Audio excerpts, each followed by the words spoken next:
Le gardé à vue, principale mise en cause, était soumis en garde à vue à une expertise psychiatrique.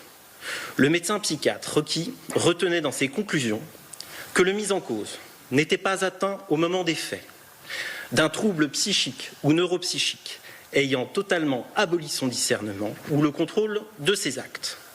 Une altération du discernement était relevée, de même qu'une personnalité marquée notamment par des conduites addictives et une dangerosité d'ordre psychocriminologique non négligeable.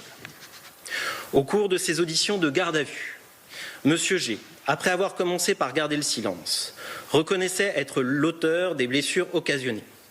Il motivait son acte en indiquant avoir suivi les ordres d'Allah, qui lui intimait de faire un sacrifice. Il déclarait s'être tourné vers le catholicisme dans un premier temps, puis s'être converti récemment à l'islam, seul et à l'aide des réseaux sociaux. Il déclarait avoir souhaité mourir en s'immolant, mais n'était pas parvenu à faire exploser son véhicule. Dans sa dernière audition, il déclarait entendre des bruits bizarres dans sa tête depuis quelque temps et faisait part de sa volonté d'être interné. Il n'évoquait aucune aide extérieure pour son passage à l'acte. Les investigations se poursuivent, notamment pour déterminer les circonstances précises de la radicalisation du mis en cause et l'état de santé des victimes, dont nous espérons tous l'amélioration rapide et durable.